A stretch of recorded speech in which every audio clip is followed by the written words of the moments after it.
ओम जय जय जय नमोस्तु नमोस्तु नमोस्तु नमो रहन्ताणं नमो सिद्धाणं नमो वैरियाणं नमो वज्रायाणं नमो लोये सवसां नमः समयसाराय स्वानुभूत्या चकासते चित्स्वभावाय भावाय सर्वभावान्तरच्छिदे वन्दितु सर्वसिद्धे ध्रुवमचलमणोगमं गतिं पत्ते ओच्छामि समय पाहुड केवली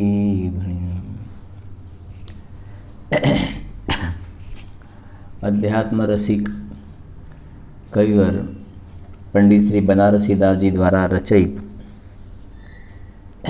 समयसार नाटक ग्रंथ में बहु एना एक सुंदर अधिकार से एमां एक थोड़ो विकल्प ए पण छे के एना जे अलग अलग अधिकार से एने थोड़ो दरेकने ख्याल आवी जाए एटला माटे जे शरूआतनी जे विषय अनुक्रमणिका छे बधी नथी वांचता आपणे अत्यारे रोज एक एक अध्यायनी विषय अनुक्रमणिका वाँचीशुं एटले एक आखो समयसार नाटकनो एक आपणे आइडिया आवी जाए के एनी अंदर आपणे कया कया विषयों चर्चा एना अंतर्गत आवशे अने एमां आपणे जोईशुं पण खरा के आ समयसार नाटकनुं आपणे बीजुं नाम 4 in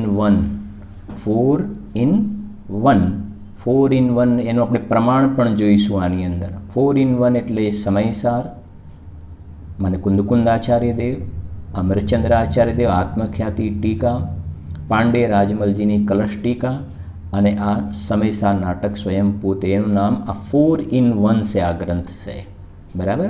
तो एक 2 मिनिट अपने विषय अनुक्रमणिकामांथी लईए छीए। जो एमां लख्युं छे विषय से कविवर बनारसी दासजीनुं जीवन चरित्र, पछी से हिंदी टीकाकारनुं मंगलाचरण, पछी से ग्रंथकारनुं मंगलाचरण, त्यार पछी श्री पार्श्वनाथनी स्तुति जे आपणे अत्यारे चाली रही है, पछी श्री सिद्धनी स्तुति, श्री साधुनी स्तुति, सम्यक दृष्टिनी स्तुति, पछी उत्थानिका आवे छे। आटले सुधी मंगलाचरणनो विभाग आव्यो। हवे उत्थानिका शरू थई। एमां मिथ्यादृष्टिनुं लक्षण, कवि स्वरूपनुं वर्णन, कविनी लघुतानुं वर्णन, भगवाननी भक्तिथी अमने बुद्धिबल प्राप्त थयुं छे, नाटक समयसारनो महिमा, पछी अनुभवनुं वर्णन, पछी अनुभवनुं लक्षण, त्यार पछी अनुभवनो महिमा, 3 थई ने वर्णन, लक्षण ने महिमा, पछी जीव द्रव्यनुं स्वरूप, पुद्गल द्रव्यनुं स्वरूप, धर्म द्रव्यनुं स्वरूप, अधर्म द्रव्यनुं स्वरूप, आकाश द्रव्यनुं लक्षण, काल द्रव्यनुं लक्षण, जीवनुं वर्णन, पछी जीवनुं वर्णन, पेला 6 द्रव्य थई गया। हवे शुं छे 7 तत्व 9 पदार्थ, अजीवनुं वर्णन, पुण्यनुं वर्णन, पापनुं वर्णन, आश्रवनुं वर्णन, संवरनुं वर्णन, निर्जरानुं वर्णन, बंधनुं वर्णन, मोक्षनुं वर्णन। ए 7 तत्व थई गया एटले आपणे ख्याल आवे 6 द्रव्य 7 तत्व।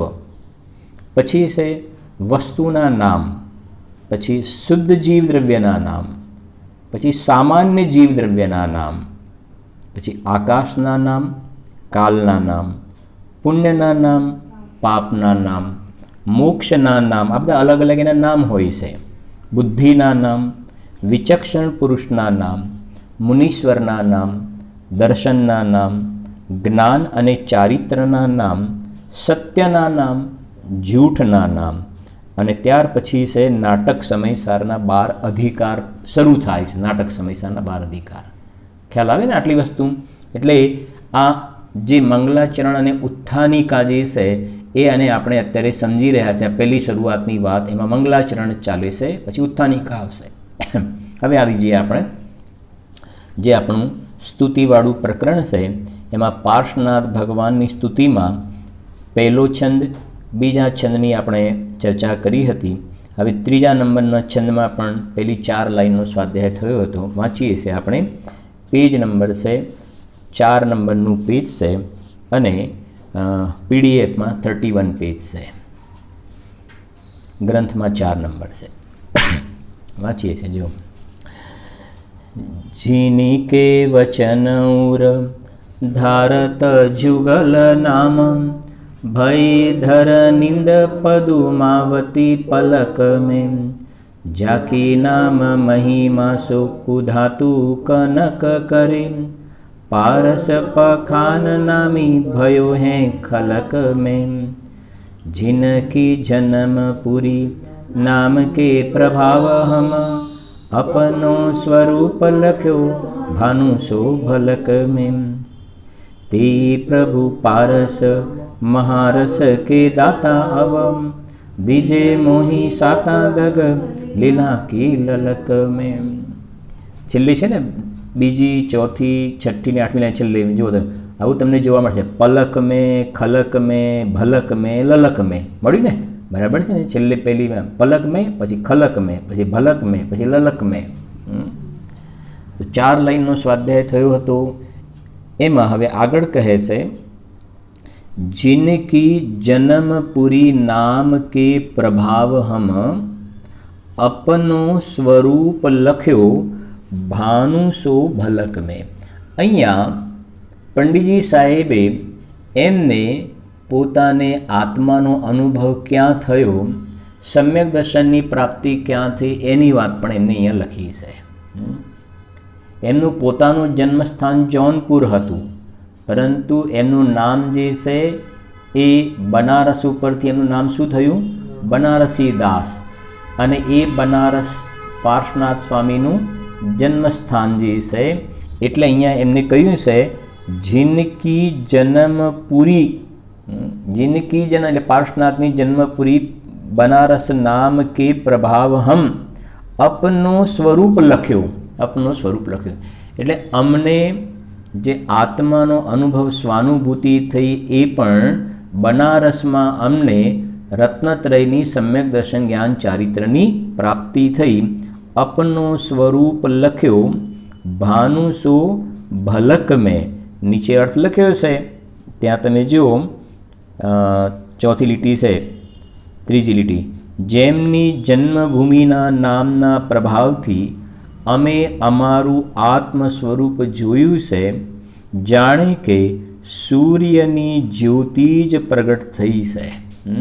અંદરમાં સ્વાનુભવ થતાં જે ચૈતન્યનો ચમત્કાર જ્ઞાન જ્યોતિ પ્રગટ થઈ, તો જીવને સૂર્યના પ્રકાશમાં જેમ લૌકિકમાં બધો ખ્યાલ આવે છે, એવી રીતે વાસ્તવમાં વસ્તુનું શું સ્વરૂપ છે, હે ઉપાધિ શું છે, 6 દ્રવ્ય 7 તત્વોનું વાસ્તવિક સ્વરૂપ શું છે, ભેદ વિજ્ઞાનનું શું સ્વરૂપ છે, એ બધા પ્રકારનો વિવેક અમને બનારસમાં પ્રગટ થયો. એની વાત કરી છે. ત્યાર પછી શું કહે છે? તે પ્રભુ પારસ મહારસ કે દાતા અબ. જો આ વિનયની વાત છે, વિનય છે કે મહારસ કે દાતા. આ પાર્શ્વનાથ ભગવાન કેવા છે કે તે પ્રભુ પારસ, આ પાર્શ્વનાથ ભગવાન મહારસ કે દાતા. મહારસ કે દાતા એટલે આ આત્મામાં શરણ લેતા પર્યાયમાં જે અતિન્દ્રિય આનંદનો જે ચૈતન્યનો અમૃતનો સ્વાદ આવે છે ને, એ મહારસ છે, એ મહારસ છે. સમયસારમાં કેટલાય સ્થાને લખ્યું ત્યાં આગળ. અદ્ભુત જે નિર્વિકલ્પ આનંદનો સ્વાદ આવે છે, જેના માટે સુગાનીજી સાહેબે તો કહ્યું પણ ખરું ને, આ મહારસની વ્યાખ્યા કરતા સુગાનીજી સાહેબને પૂછ્યું ને કે તમે આ નિર્વિકલ્પ આનંદના આટલા ગુણાનુવાદ કરો છો, આનંદ કેવો હોય છે સમજાવો તો ખરા. એ આત્માના આશ્રય આનંદ કેવો આવે છે, કેવો આવે છે આનંદ?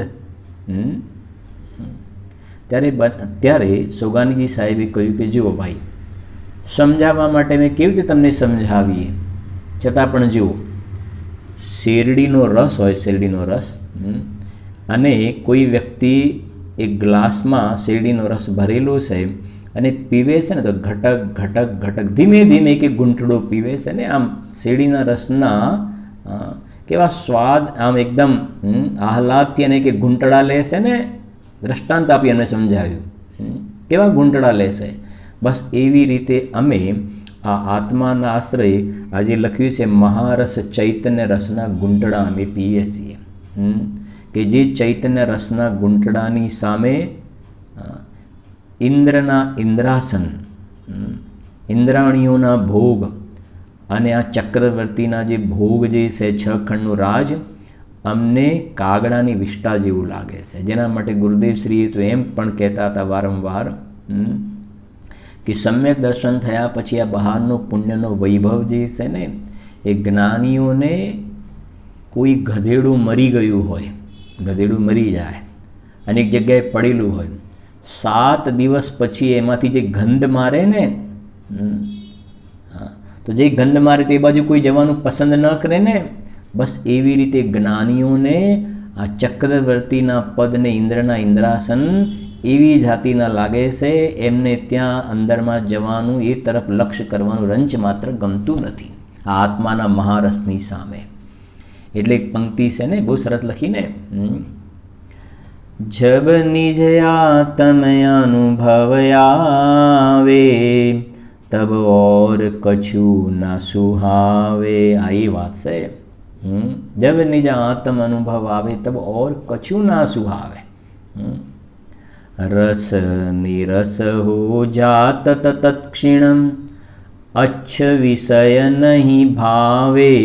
અચ્છ વિષય નહીં ભાવે. અચ્છ વિષય માને પુણ્યના ફળમાં જે બધી સામગ્રી મળી છે, તો એ કહે છે કે હવે ચૈતન્યના સ્વાદ આગળ બધું પાણી ભરે છે. એવી સ્થિતિ સમ્યક દર્શન થતાં જોવામાં આવે છે. ભાગચંદજીની સ્તુતિ, ભાગચંદજીએ લખ્યું ત્યાં એની અંદર છેલ્લે લખ્યું ને બહુ સરસ, જ્ઞાનાનંદ સુધારસ ઉમગે. આ મહારસ છે ને, અંદરમાંથી જ્ઞાન અને આનંદનો રસ આવે છે ને, જ્ઞાનાનંદ સુધારસ ઉમગે ઘટયંતર ન સમાવે. ભાગચંદ ऐसे अनुभव को हाथ जोरी सिर नावे. ભાગચંદજીએ આવા આત્માના આશ્રય જે અતિન્દ્રિય મહારસનો સ્વાદ આવ્યો એને હાથ જોડીને નમસ્કાર કર્યા છે. પ્રગટ કરવા યોગ્ય દશા છે ને એ. એટલે આગળ કહે છે, જો હજુ શું ભાવના છે, જો સાંભળજો ભાવના. તે પ્રભુ પારસ મહારસ કે દાતા અબ दीजे मोही साता, दीजे मोही साता दग लीला की ललक में. દીજે મોહી સાતાનો અર્થ કર્યો શાંતિ. દીજે મોહી સાતા એટલે પેલું બહારમાં સાતાનો ઉદય એવું નહીં. દીજે મોહી સાતા દગ લીલા કી લલક મેં. દગ લીલા કી લલક મેં એટલે બસ મારી હવે ભાવના એવી છે કે મને આ જે મહારસનો સ્વાદ આવ્યો ને આનંદનો, બસ મારી ભાવના એવી છે કે આમ આંખ બંધ થઈને ખુલે આ ક્ષણ માત્રમાં, કે દગ લીલા કી લલક મેં આંખ બંધ કરીને ખોલું ને એટલામાં મને જે કે હમે તો પૂર્ણ દશા હી ચાહીએ, મારી પર્યાયની અંદર આ પ્રચુર માત્રામાં પૂર્ણ રૂપથી મને આ વૈભવની પ્રાપ્તિ થાવ, બસ મારી તો હવે એક જ આ ભાવના છે. એવી પ્રકારની એમને સ્તુતિની અંદર ભાવ પ્રગટ કર્યો છે. બનારસમાં અમને આત્માના અનુભવનો સ્વાદ તો આવ્યો, પણ હવે આટલો આત્માના અનુભવનો સ્વાદ નહીં, આ તો થોડો છે, પણ અમારે તો હમે તો પૂર્ણ દશાહી ચાહીએ. એ તો ખરું, પણ એ પણ કેટલામાં કે બસ આંખ આમ બંધ હતીને ખુલે લીલા માત્રમાં બસ અમને અનુભવ થઈને આ પૂર્ણતાની પ્રાપ્તિ થાય. એવા પ્રકારની કવિવરે ઉત્કૃષ્ટ પ્રકારની ભાવના ભાવી છે. એ કહે છે દીજે મોહી સાતા દગ લીલા કી લલક મેં. તો આ પહેલા 3 છંદ જે છે એ અરહંત પરમેષ્ટિની સ્તુતિના અંતર્ગત આવ્યો. અરહંત પરમેષ્ટિનું સ્વરૂપ બતાવ્યું છે અહીંયા. હવે સિદ્ધ પરમેષ્ટિનું સ્વરૂપ છે. 4થા નંબરનો છંદ છે શ્રી સિદ્ધ પરમેષ્ટિની સ્તુતિ છે. શું કહે છે જોઈએ, આપણે પાઠ કરીશું પહેલા. अविनाशी अविकार परम रस धाम है, समाधान सर्वंग सहज अभिराम है, शुद्ध बुद्ध अविरुद्ध अनादि अनंत है। जगत शिरोमणि सिद्ध सदा जयवंत है। केवा सरस भाव पड्या છે। पंच परमिष्टिમાં પહેલા અનંત પરમિષ્ટિનું સ્મરણ કર્યું, હવે સિદ્ધ પરમિષ્ટિને યાદ કર્યા છે। લોકના અગ્રભાગમાં જે બિરાજમાન છે એની વ્યાખ્યા કરી છે। શું કહે છે? અવિનાશી અવિકાર પરમ રસ ધામ હૈ। સિદ્ધ દશા કેવી છે? અવિનાશી છે। અવિનાશી એટલે સમજવી વાત એક આ જે સિદ્ધ દશાનો ઉત્પાદ થયો, સિદ્ધ દશા પ્રગટ થઈ, અવિનાશી શબ્દ મૂક્યો છે ને। સિદ્ધ દશા પ્રગટ થયા પછી ફરીથી જીવને સંસારની અંદર જન્મ મરણ નથી કરવા પડતા। બહુ સુંદર વાત ભરી છે આની અંદર, સમજજો। ગ્રંથાદિરાજ સમયસાર એની ગાથા નંબર 1, ગાથા નંબર 1 અને એની ગાથા 1માં 2 પંક્તિ છે।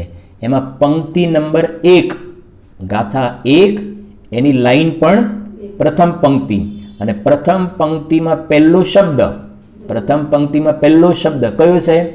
ધ્રુવ। કોના માટે છે? જે આપણે બોલીએ ને, ધ્રુવય ચલને અનુપમ ગતિ પામેલ સર્વે સિદ્ધને વંદી કહું શ્રુત કેવલી કથિત આ સમય પ્રાભૃતય હોમ। અક્ષર સમજવું જરા, સમજવા જેવું છે। આ 4 ગતિ છે ને, મનુષ્ય ગતિ, ત્રિયંચ ગતિ, દેવ ગતિ અને નરક ગતિ, એ અધ્રુવ છે, ધ્રુવ નથી। જેમાં અત્યારે મનુષ્ય છે, આપણે મનુષ્યમાંથી અહીંયા દેવમાં ગયા, તો મનુષ્ય પર્યાયમાંથી દેવમાં ગયા અને દેવમાંથી પાછા મનુષ્યમાં આવ્યા, તો દેવ પર્યાય ધ્રુવ નહીં કહેવાય। પર્યાય અપેક્ષા વાત ચાલે છે, ધ્રુવ નહીં કહેવાય। આ 4 ગતિ છે અધ્રુવ છે। 4 ગતિ કેવી છે? અધ્રુવ। એક ગતિમાંથી બીજી, આમાંથી આમાં, આમાંથી આમ, અનાદિકાળથી 4 ગતિમાં આજીવ ડફણા ખાય છે।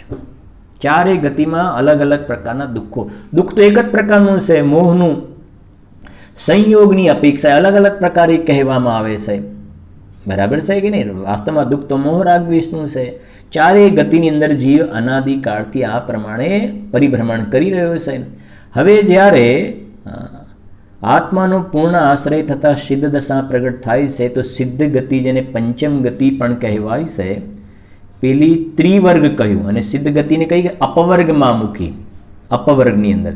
તો એ પંચમ ગતિ સિદ્ધ દશાની પ્રાપ્તિ થયા પછી બસ જે સ્થાન પરથી, અહીંયા સમજો કે ભાઈ પાર્શ્વનાથ ભગવાન, પાર્શ્વનાથ ભગવાનની મુખ્યતાથી અત્યારે વાત કરી પણ રહ્યા છીએ ને, પાર્શ્વનાથ ભગવાન સંમેદ શિખર અને ક્યાં? સુવર્ણભદ્ર ટોંક, બરાબર છે કે ને? સુવર્ણભદ્ર ટોંક પરથી નિર્વાણ પદને પ્રાપ્ત થયા, નિર્વાણ પદને, તો ત્યાંથી બિલકુલ ઉપર સમશ્રેણીએ, ઉપર બિલકુલ સમશ્રેણીએ લોકના અગ્રભાગમાં તનુવાત વલયમાં ઉપર, બસ આ પ્રકારે આ શરીર નથી ત્યાં આગળ, એકલો આત્મા નિકલ પરમાત્મા ઉપર બિરાજમાન છે। હવે ત્યાં છે ને, બસ એ સાદી અનંત કાળ સુધી પ્રતિ સમય અનંત આનંદને ભોગવે છે। ત્યાંથી હવે ફરીથી શરીર ધારણ કરવું પડે, માના કુખમાં આવવું પડે, જન્મ મરણ કરવા પડે, એ જન્મ જરા મૃત્યુ વિનાશના એ જન્મ નિર્વહ પામીથી સ્વાહા એમને થઈ ગયું ત્યાં ગાડી।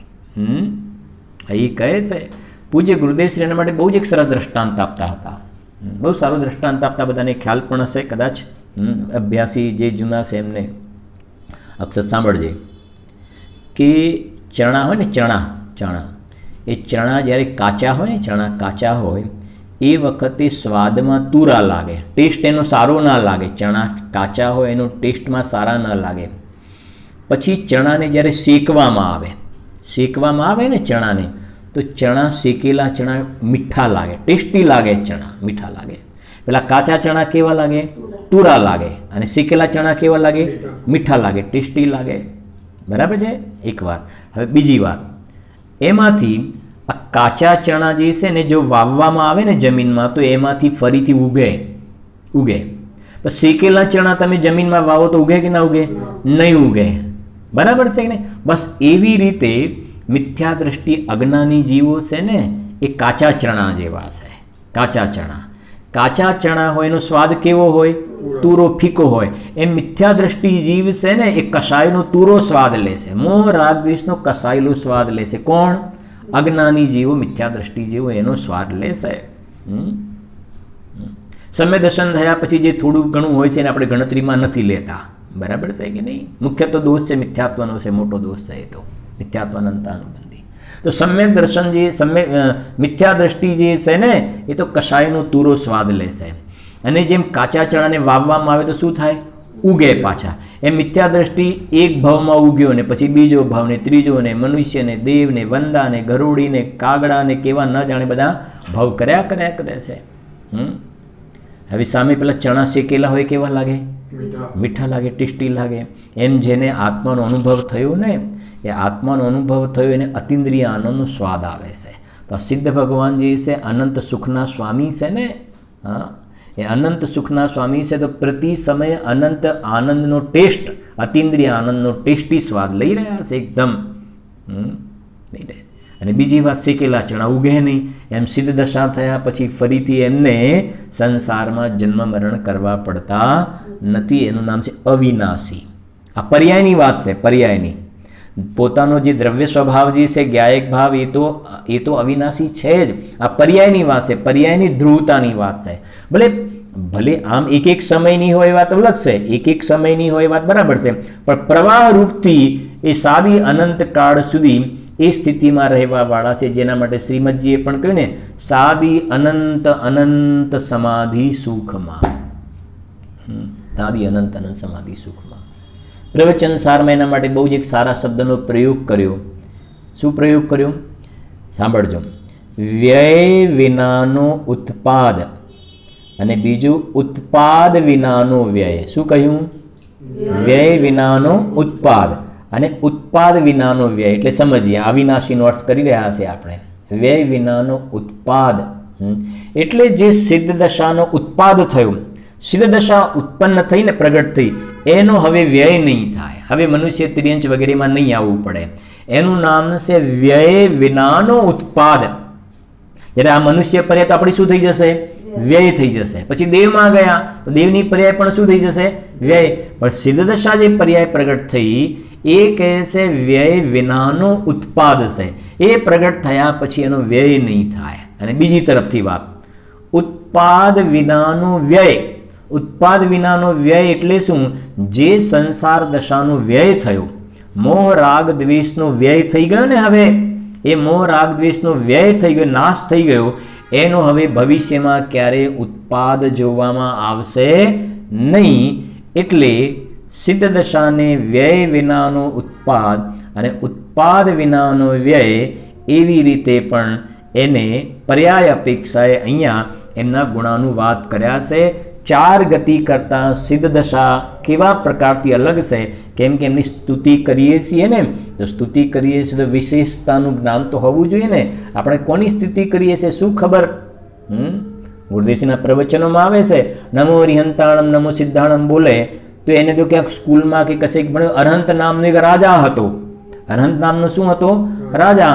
તો જેમ બહારમાં પેલા રાજાધિરાજ મોટા હોય ને, રાજાધિરાજ હોય, આ તો વધારે તો મારે રાજાધિરાજ હવે કોઈ જોયે નથી, પણ તમને સમજાવવા માટે કહું છું કે વચ્ચે હમણાં પેલો અમેરિકાના પ્રધાન આવ્યા હતા ને, કોણ, શું નામ? ટ્રમ્પ. તો અહીં ગાડી બહારમાં કેવી કહેવાય ને, જાહુ જલાલી ને બધી વ્યવસ્થાઓ ને ટ્રીટમેન્ટ ને આ તે, ખ્યાલ આવે છે ને? તો એની જે ટ્રીટમેન્ટ કરવામાં આવે એ બહારમાં લૌકિક દ્રષ્ટિએ મોટી વ્યક્તિ કહેવાય ને, લૌકિક દ્રષ્ટિએ. એમ અરહંત નામના કોઈ રાજા હશે એવું કોઈ સમજે, અરહંત નામના પણ રાજા હશે, એમની આવી પ્રકારે વૈયાવૃત કરવામાં આવતી હશે. એવું નથી. અરહંત એ દશા છે પર્યાયની અંદર, ચાર ઘાતી કર્મના અભાવપૂર્વક થવાવાળી. એવી રીતે આ સિદ્ધ જે છે એ ચાર બાકીના અઘાતી કર્મ પણ નીકળી જાય ત્યારે પ્રગટ થવાવાળી દશા છે. એના પછી તરત જ બીજું લખી જો, અવિકાર શબ્દ આવે છે. અવિનાશી પછી કયો શબ્દ આવે છે? અવિકાર. અવિકાર. પર્યાયની અંદર રંચ માત્ર કોઈ જાતિનો વિકાર છે નહીં, અને બહારમાં આઠે કર્મથી રહિત થઈ ગયા હશે. આઠે કર્મથી રહિત થયા છે, જેના માટે આપણે પંક્તિમાં બોલીએ છીએ ને, અષ્ટકર્મ નાશ કિએ ऐसे सिद्ध देव हैं, अष्टगुण प्रगट जिनके हुए स्वयमेव हैं। मैं ऐसे सिद्ध देव की शरण आ गया। છે કે નહીં આ? તો 8 કર્મનો નાશ કર્યો। આ દ્રવ્ય કર્મ, ભાવ કર્મ અને નો કર્મ ત્રણેય જે છે ને મેલ છે, વિકાર છે। આ વિકાર શબ્દ છે ને, વિકાર એટલે મેલ, મળ। ક્યાં આવે છે? છેડાડામાં। તમને યાદ કરાવું, છેડાડામાં સિદ્ધ ભગવાનનું વર્ણન કર્યું ને, સિદ્ધ પરમેષ્ઠીનું વર્ણન કર્યું, ત્યાં લખી છે આ વાત। આ અવિકારનો અર્થ બતાવું તમને। 3 પ્રકારનો મળ ખ્યાલ આવે છે ને? કયો 3? દ્રવ્ય કર્મ, ભાવ કર્મ, નો કર્મ। આ પર્યાયની વાત છે, બરાબર? તો સિદ્ધ ભગવાન પર્યાયમાં 3 પ્રકારના મળથી રહિત છે। એમાં એક પંક્તિ છે સિદ્ધ ભગવાનની, લખી દે। જ્ઞાન શરીરી ત્રિવિધ કર્મ મલ वर्जित सिद्ध महंता ते हैं निकल अमल परमात्म भोगे शर्मय अनंता। કેટલી સરસ વાત લખી છે દોલતરામજી। શું કહ્યું? જ્ઞાન શરીરી, ત્યાં તો માત્ર બસ આ તો શરીર છે નહીં। હા, જ્ઞાન શરીરી ત્રિવિધ કર્મ મલ, આ અવિકારનો અર્થ કરીએ છીએ। ત્રિવિધ કર્મ મલ, 3 પ્રકારના કર્મમળ નીકળી ગયા, વિકાર નીકળી ગયો। વર્જિત સિદ્ધ મહંતા તે હૈ નિકલ અમલ પરમાત્મ ભોગે શર્મય અનંતા। શર્મ માને આનંદ સુખ, ભોગે શર્મય અનંત આનંદને ભોગવે છે, અનંત સુખને ભોગવે છે। એ કહે છે અહીંયા જુઓ, अविनाशी अविकार परम रस धाम है। આ તૈયાર કરવાનું છે બધાએ, કેમ કે રોજ આપણે ભગવાનના દરબારમાં તો જઈએ છીએ ને, તો આપણે બોલતી વખતે પંચ પરમેષ્ઠનું સ્મરણ કરતી વખતે અઘરું તો છે નહીં, સરળ છે। અને પહેલાં પણ કહ્યું તો આપણે કમસે કમ આપણે એવી જાતિની સ્ફૂર્ણા ન થાય કે આવી છંદ લખી શકીએ, એવી ન હોય, તો કમસે કમ લખેલું વાંચીને તૈયાર તો કરી શકીએ ને। આપણે સાવ એવા તો ગયેલા નથી ને, નથી કહેતા લોકમાં જવા દો ને સાવ ગયેલો માણસ છે, એવું લોકમાં કહેતા હોય છે ને, જવા દો ને સાવ એની વાત નહીં કરે, ગયેલો માણસ છે। એવો તો તું નથી ને સાવ ગયેલો, કે આવી 4 પંક્તિ પણ તને યાદ ન રહે, કે જે દશા તારે પર્યાયમાં પ્રગટ કરવાની છે। સહેજ અંદરમાં એવા સ્ફૂર્ણા થવી જોઈએ, કેમ કે તું બોલે તો છે ને, હો હું મેરી, શું બોલે છે? હો હું મેરી ऐसी दशा जैसी तुम दाल। कैसी दशा? हो मेरी कैसी दशा કે નહીં? પણ પેલો રાગ બહુ સરસ છે। અરે રાગ નહીં, રાગ એટલે પેલો કોઈ ગળાવાળો રાગ, સ્વર, એને કોઈ સરસ માને છે, અને કોઈ અંદરવાળા પેલો વિકારી ભાવ, રાગ ભાવ, હા એ રાગ એ મિથ્યા દ્રષ્ટિ, આ સ્વર, આ રાગને કાં તો સારું માને છે, કાં તો અંદરવાળા રાગને સારું માને છે। હા, અંદરમાં પોતાના વિતરાગ સ્વભાવને તો ભલું સમજતો નથી। જો શું કહે છે, अविनाशी अविकार परम रस धाम है। एक विशेषण पहलू कયું આવ્યું? અવિનાશી। બીજું કયું આવ્યું? અવિકાર। આ બધું તમારે નોટ બનાવીને લખવું જોઈએ, શાસ્ત્રી સમયસાર નાટકની નોટ બનાવી દેવાની, બરાબર છે કે નહીં? અને જે પોઈન્ટ તમને આમ વધારે છે, તો બધું ન લખી શકાય, જે વધારે એકદમ આપણને એકદમ ટચ કરે, વધારે આપણને એકદમ એવું લાગે કે નહીં આ બહુ સરસ છે, તમારે લખતા જવાનું। એ એક બહારથી એ વૈભવ કહેવા છે આપણે કંઈક લખ્યું ધર્મનું આપણા હાથે, બાકી પાપના કામ તો આનાથી ખૂબ કર્યા છે। કેટલું ધંધા વ્યાપારમાં પૈસા આનાથી લખ કર્યું ને, કાં તો રસોઈ બનાવી હાથ વડે, બરાબર છે કે નહીં? એના કામ કર્યા, પણ આ હાથ વડે કહેવાનો ભાવ, હાથ વડે એટલે ઉપયોગ લખવામાં ગયો ને, જ્ઞાન એ તરફ વળ્યું। એટલે જો પરમ રસ ધામ, કયો શબ્દ? ધામ, પરમ રસ ધામ, જે આપણે બોલીએ છે શુદ્ધાત્મ હે મેરા નામ માત્ર જાનના મેરા કામ। પછી શું બોલીએ છે? મુક્તિપુરી હે મેરા ધામ મિલતા જહાં પૂર્ણ વિશ્રામ। સમજી ગયા ને? મુક્તિપુરી હે મેરા ધામ। મુક્તિપુરી એટલે વાત શું છે એની અંદર? મુક્તિપુરી એટલે ખરેખર શું? આ આત્માના શરણ લેતા એમાં જ્યારે જીવ પૂર્ણ ઠરી જાય છે ને, પૂર્ણ ઠરી જાય તો પોતાની દશામાં મુક્તિપ્રિય, એટલે ત્યાં હમણાં પછી વિચારજો, હમણાં પહેલાં અહીંયા વિચારો. પોતાની દશામાં આ મિથ્યાત્વનો અભાવ થઈ, કષાયોનો પૂર્ણ અભાવ થઈ, આઠેય કર્મોનો અભાવ થઈને પર્યાયની અંદર પોતે કૃતકૃત્ય દશાને પ્રાપ્ત થાય છે ને. તો કૃતકૃત્ય દશાને પ્રાપ્ત તો પર્યાયમાં સિદ્ધ દશા પ્રગટ થઈ, અને આવા સિદ્ધ દશા પ્રગટ થતાં જીવ જે છે એ લોકના અગ્રભાગમાં ત્યાં સિદ્ધ પરમેષ્ઠી તરીકે બિરાજમાન થઈ જાય છે. બાકી એ જગ્યા પર તો નિગોદના જીવ પણ છે, નિગોદના જીવ પણ છે. પણ જ્યારે આપણે આ વાત કહેતા હોઈએ ને ત્યારે ત્યાં સિદ્ધ ભગવાનની સિદ્ધ પર્યાયની અવસ્થા સમજીને સમજવાનું આપણે, બરાબર. આમ બતાવે ને સિદ્ધ પરમાત્મા ઉપર બિરાજે છે, એટલે ઉપર બિરાજે છે તો એ પોતે ક્યાં બિરાજે છે? એ પોતે એમનો ઉપયોગ તો અંદરમાં જામેલો છે એમ. પરમ રસધામ है माने प्रति समय ये सिद्ध भगवान अनंत आनंद ने भोगवे છે, अनंत आनंद ने भोगवे છે. આવે છે એક વિકલ્પ કહીને આગળ વધીએ છે, બાકી ઘણું છે એની અંદર. તો કવિવર સંતલાલજીએ સિદ્ધ ચક્ર વિધાન છે, આખું સિદ્ધ ચક્ર વિધાન 8 દિવસનું વિધાન ભણાવીએ છે ને. એમાં પહેલા દિવસે જેટલા અર્ઘ હોય ને 8, તો બીજા દિવસે 16 અર્ઘ, ત્રીજા દિવસે 32 અર્ઘ, ચોથા દિવસે 64 અર્ઘ, પછી 128 અર્ઘ, 256, 512 અર્ઘ, એવી રીતે વધીને 8 દિવસ સુધીના એ અર્ઘની અંદર એટલા બોલે ને સમજ, 8 અર્ઘ પછી 16, દરેક અર્ઘની અંદર સિદ્ધ ભગવાનને અર્ઘ સમર્પિત કરવામાં આવે છે. અક્ષત ખ્યાલ આવે? દરેક હે સિદ્ધ ભગવાન આપ આવા છો અર્ઘમ નિર્વ પામિતિ સ્વાહા, હે સિદ્ધ ભગવાન આપ આવા છો અર્ઘમ નિર્વ પામિતિ સ્વાહા, હે સિદ્ધ ભગવાન આપ આવા છો અર્ઘમ નિર્વ પામિતિ સ્વાહા. સિદ્ધ ભગવાનના ગુણાનુવાદ કરે છે. સિદ્ધ ચક્ર વિધાન એની અંદર સિદ્ધોના ગુણવાદ, સિદ્ધ ભગવાનના ગુણાનુવાદ કર્યા છે. પરમ રસધામ હે એમાં એક જગ્યાએ લખી છે સવૈયામાં, બહુ સરસ લખ્યું છે. કેવો આનંદ હોય પરમ રસધામ. તમે થોડુંક તમને સમજાવો, કંઈક ઈશારો તો કરો જરાક. એમનો આનંદ કેવો હોય પરમ રસધામ. તો ત્યાં લખ્યું છે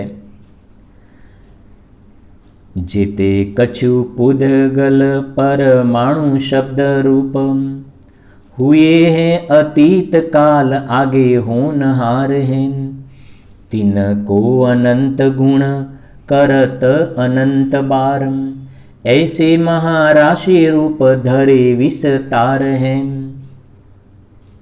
सब ही एकत्र होयम सिद्ध परमात्म के, मानो गुण गण उच्चरण अर्थ धार हैं, तो भी एक समय के अनंत भाग आनंद का, कहत न सके हम कौन परकार हैं. સમજાય છે કંઈ શું કહ્યું? સાંભળો જરાક, થોડુંક કહું જરાક, એ સારું. થોડું પેલું શું કહ્યું કે તમે કહ્યું હતું ને કે શું કહ્યું હતું કે થોડું તો સમજાવો, થોડું તો સમજાવો, કે થોડું સમજાવો. પેલું શું કહ્યું સાંભળજો.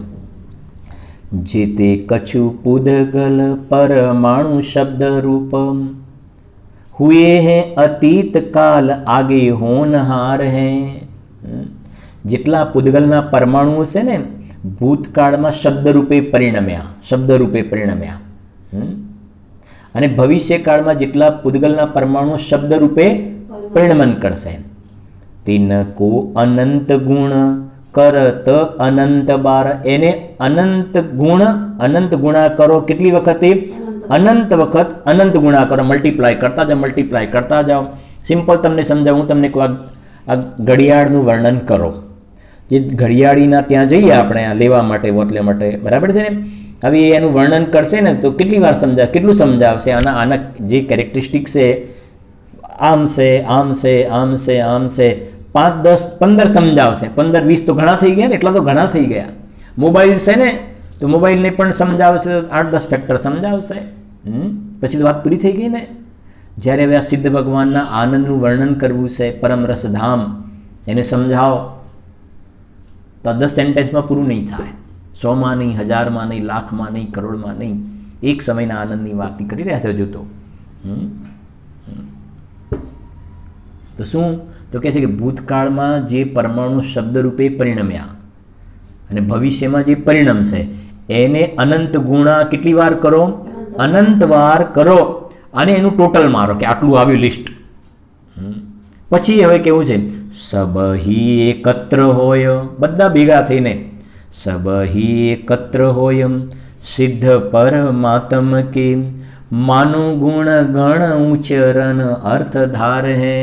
આ બધા ભેગા થઈને સમજો કે સિદ્ધ ભગવાનના ગુણાનું વાત કરી રહ્યા છે. બધા એક સાથે સિદ્ધ ભગવાનના ગુણાનું વાત કરવા જઈ રહ્યા છે. તો શું કહેવું છે? તો ભી એક સમય કે લો, એક સમય, તો ભી એક સમય કે अनंत भाग आनंद का कहत न सके हम कौन परकार है. સંતલાલજી કહે છે તો પણ એક સમયનો જે એનો આનંદ છે ને, એક સમય પર્યાયમાં આનંદ, એનો અનંતમો ભાગ પણ કહી શકાતો નથી. આ છે સિદ્ધ દશા, આ છે. હા, એટલે ટુડરમલજી મોક્ષમાં પ્રકાશકમાં 9મા અધિકારમાં કહ્યું છે, તું ખરેખર મોક્ષ દશા ચાહે છે કે દેખાદેખીથી કહે છે? બોલ. ખરેખર જો તને મોક્ષ દશા પસંદ હોય ને તો તું કરમ મને આમ કરે છે ને કરમ મને આમ કરે છે, ઘરવાળા મને આમ કરે છે, બારવાળા આમ કરે છે, એ બધી બહાનાબાજી તું ના કરે. ખરેખર તને મોક્ષ ઉત્કૃષ્ટ લાગ્યો હોય તો. કેમ કે મુક્ત તો પોતાનો સ્વભાવ છે. પોતાના સ્વભાવની પ્રાપ્તિમાં કર્મય નથી નડતા અને બહારનું કોઈ નથી નડતું તને. તું દેખાદેખીથી મોક્ષને ઉત્કૃષ્ટ કહે છે. આ છે મોક્ષનું સ્વરૂપ, પરમ રસધામ હે. સમજાય છે ને? હા, આપણે તો કોઈને બહારથી કંઈ વસ્તુ શોપિંગ કરીને, એમાં ખાસ તો પછી ફોરેનનું મોટું ચક્કર છે. ફોરેનથી કંઈક લાવ્યો હોય ને, આવું એક રૂમાલ લાવ્યો હોય ને, અરે કહે છે કે આવા રૂમાલ અહીંયા ઇન્ડિયામાં તો મળે નહીં. હવે આનું વર્ણન કરવા લાગી જાય. હવે કેટલી લીટીમાં વર્ણન કરશે આનું? 10 લીટી 15 લીટી, વાત પૂરી થઈ ગઈ ને, વાત ખેલ ખતમ થઈ ગયો. અને છે તો ત્યાં દુઃખ જ, સુખ તો છે નહીં, વર્ણન કરે છે એમાં પણ. આ તો વાસ્તવિક અંદરમાં નિર્વિકલ્પ આનંદ છે ને. જુઓ હવે બીજી લીટીમાં શું કહે, સાંભળજો. અવિનાશી અવિકાર પરમ રસધામ હે. કેટલા વિશેષણ થયા? 3. હવે આગળ. સમાધાન સર્વંગ સહેજ અભિરામ હે. શું કહેવું છે એ ગાડી? સમાધાન સર્વંગ સહેજ અભિરામ. અભિરામ માને સુંદર. અભિરામ માને સર્વંગ. સર્વંગ લખીએ ને, સર્વાંગથી જોવામાં આવે. સમજો, સર્વંગ અભિરામ હે. સર્વાંગથી જોવામાં આવે તો સુંદર છે. જેમ સાકર હોય ને, સાકર એ સર્વાંગ, કોઈ પણ જગ્યાએથી સાકરને ચાખવામાં આવે તો કેવી લાગે? મીઠી લાગે ને, મીઠી લાગે કોઈ પણ જગ્યાએ.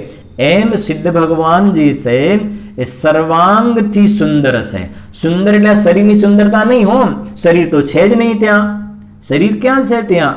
હા, પણ અહીંયા આત્માની સુંદરતા બતાવી છે કે સિદ્ધ ભગવાનના જે એમના આત્માના પ્રદેશમાં, જે આત્મા અસંખ્ય પ્રદેશી છે ને, પ્રદેશમાં આનંદ જરે છે. પ્રદેશમાં આનંદ જરે છે ને, બસ એ એમની સુંદરતા છે. એ સુંદરતા છે. ગુરુદેવ ખૂબ કહ્યું છે, આ શરીરને ટાપ ટીપ કરે. ગુરુદેવ દર્પણમાં જોવે, આમ જો. ગુરુદેવ તેમ કે વાંદરાની જેમ દર્પણમાં જોવે અને શરીરને ટાપ ટીપ રાખે. એ શરીરની સુંદરતાની વાત નથી, આ આત્માની સુંદરતાની વાત છે.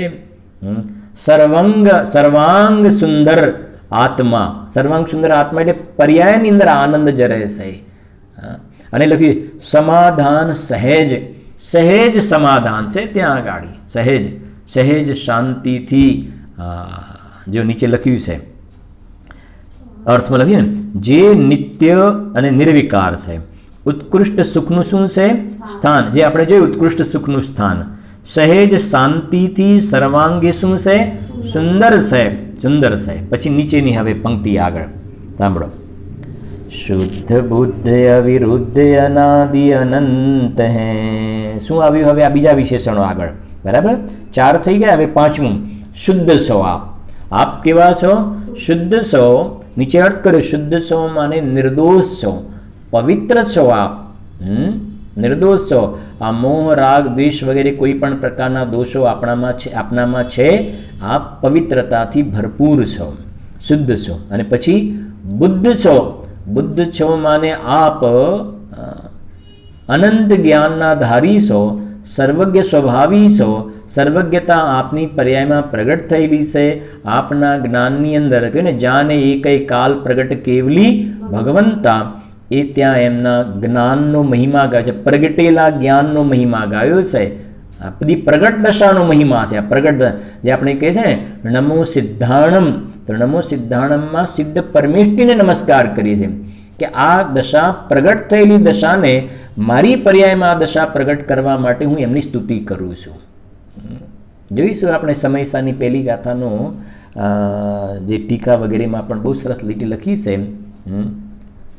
સાધ્ય જે આત્મા, સાધ્ય જે આત્મા એ કહે છે મારી પર્યાયમાં પણ આ સિદ્ધ ભગવાન જેવી દશા પ્રગટ થાય એટલા માટે ત્યાં પહેલી ગાથાની અંદર અનંત સિદ્ધોને બોલાવ્યા છે. જોઈશું આપણે પછી આગળ પણ હજુ એક છંદ આવે છે ને, આમાં લઈ તો નહીં, આમાં લઈશું પછી જોઈશું આપણે. જુઓ સમયસાર ગ્રંથરાજ તમારી પાસે રાખવાનો ખાસ, બરાબર. જુઓ શુદ્ધ બુદ્ધ એટલે નીચે લખીએ નિર્દોષ છે, પૂર્ણ જ્ઞાની છે.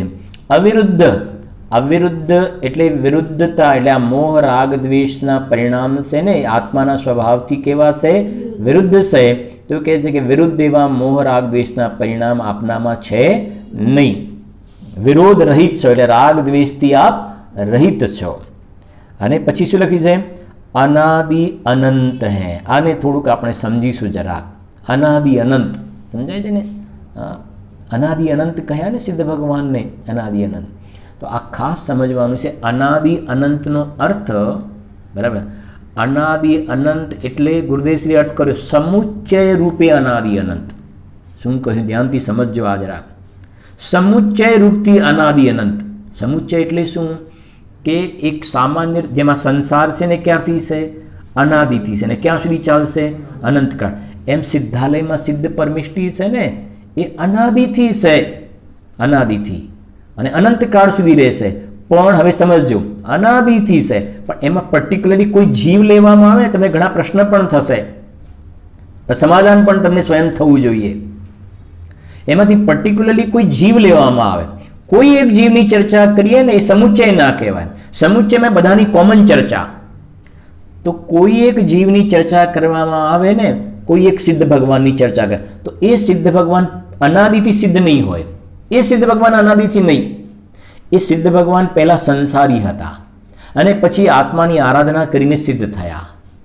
ફરીથી રિપીટ કરું છું, એ જેટલા સિદ્ધ ભગવાન છે એમાંથી કોઈ પણ એક સિદ્ધ ભગવાન કોઈ પણ લેવામાં આવે, કોઈ પણ સિદ્ધ ભગવાન, તો એ કહે છે કે અનાદિથી સિદ્ધ નહીં હોય. એમનો પહેલો પૂર્વ તો શું હશે? એ પૂર્વ તો એમનો સંસાર હશે. સંસારનો વ્યય કરીને સિદ્ધ થયા હશે. સંસારનો વ્યય કરીને સિદ્ધ થયા છે. બરાબર છે નહીં? હવે વાત એ છે કે એ તો એક જીવની વાત થઈ, પણ ત્યાં સમુચ્ચય રૂપથી ઓવરઓલ જોવામાં આવે ને તો એ 45 લાખ યોજનની સિદ્ધ શિલા છે ને એની ઉપર જે સિદ્ધ પરમેષ્ઠી ઉપર જે અગ્રભાગની અંદર એક સિદ્ધમાં અનંત સિદ્ધ જે કહ્યા ને એ બધા સિદ્ધ ભગવંતો ક્યારથી છે? અનાદિથી છે ને ક્યાં સુધી રહેવા વાળા? અનંત કાળ સુધી. અનંત કાળ સુધી રહેવા વાળામાં કોઈને વાંધો નથી, સમજાય છે ને? પણ અનાદિથી સિદ્ધ છે, અનાદિથી. ખ્યાલ આવે છે કે નહીં? એનો સમજી ગયા ને? એનો મતલબ પહેલા સિદ્ધાલય ખાલી હતું ને પછી ધીરે ધીરે ભરાયું એવું નથી. એનું નામ છે અનાદિ અનંત. અને આ અનાદિ અનંત વાત એટલા માટે આ ત્રિકાલી દ્રવ્યની વાત નથી ચાલતી, ખાસ સમજજો. આ ત્રિકાલી દ્રવ્યની વાત, ત્રિકાલી ધ્રુવ જે છે ને એ તો અનાદિ અનંત છે, એ તો બધાનો છે અનાદિ અનંત. આ સિદ્ધ પરમેષ્ઠીની સ્તુતિ ચાલે છે. અને વધારે શું કહીએ તમને સમજાવું જરાક. આપણે જ્યાં સિદ્ધ ભગવાનની સ્તુતિ કરીએ છીએ ને એ એક સિદ્ધ ભગવાનની કરીએ છીએ કે સમુચ્ચય રૂપથી બધાની કરીએ છીએ? બધાની કરીએ, બધાની સ્તુતિ કરીએ છીએ ને, બધાને વંદિતું સર્વ સિદ્ધે. તો સર્વ સિદ્ધોની વાત કરીએ ને તો એ સિદ્ધ પરમેષ્ઠી ક્યારથી છે? અનાદિથી છે ને ક્યાં સુધી રહેવા વાળા? અનંતકાળ. આ ભાવ પડ્યો છે. વાંચજો પૂજ્ય ગુરુદેવના પ્રવચન પણ બધા ખુલાસા કરેલા છે. જ્યાં આપણને એવું લાગે ને અટકવા જેવું, વાંચવાનું તો બધું જ હોય છે, પણ જ્યાં વધારે લાગે ને તો વારે ઘડીએ ગુરુદેવના પ્રવચન જરા વ્યવસ્થિત રીતે આપણે સમજીએ ને તો બધા જવાબ મળે છે ત્યાંથી. અને બેસે પણ છે વાત. જો શુદ્ધ બુદ્ધ અવિરુદ્ધ અનાદિ અનંત હૈ. આગળ કહે છે જગત શિરોમણિ સિદ્ધ સદા જયવંત હૈ. કેટલી સરસ વાત લખી છે. જગત શિરોમણિ સિદ્ધ સદા જયવંત હૈ. જગતના શું છો આપ? શિરોમણી છો. શિરોમણી એટલે ખ્યાલ આવે છે ને? શિરોમણી એટલે અક્ષત, શિરોમણી. જો સમજાવું થોડું, કે જેમ ગામનો મુખી હોય, ગામનો મુખ્ય, બરાબર, એના પછી તાલુકાનો, એના પછી જિલ્લાનો, એના પછી રાજ્ય, એના પછી દેશ. તો એ લૌકિક દ્રષ્ટિએ આટલું સમજો. એ કહે છે બધાથી મુખ્યો. એમ કહે છે કે આ ત્રણ લોકમાં મુખ્ય, મુખ્ય 3 લોકમાં તો કોણ? સિદ્ધ ભગવાન. એટલે લખ્યું છે જગત શિરોમણી સિદ્ધ, જગતના શિરોમણી છો. આપનાથી ઉપર બીજા કોઈનું સ્થાન હોઈ શકે નહીં. જેમ દેશનો મુખ્ય પ્રધાન હોય ને, દેશનો મુખ્ય, એના ઉપર દેશના બીજા કોઈનું સ્થાન ન હોય, એમ હે સિદ્ધ ભગવાન આપના ઉપર બીજું કોઈનું સ્થાન હોઈ શકે નહીં. અને આ હું એટલા માટે સ્તુતિ કરું છું કે બસ મારે પણ આપના જેવી દશા મારી પર્યાયમાં પ્રગટ કરવી છે. એટલે કે જગત શિરોમણી સિદ્ધ સદા જયવંત હે. એ પ્રકારે આ સિદ્ધ પરમેષ્ઠીની સ્તુતિ થઈ. સાધુ પરમેષ્ઠીની સ્તુતિનો સ્વાધ્યાય આપણે નેક્સ્ટની અંદર કરીશું. જીનવાણી સ્તુતિ લઈશું આપણે. निज निधि निज में बताई, यह अनंत उपकार है, उसके जिन वाणी माँ को वंदना सत बार है, वंदना सत बार.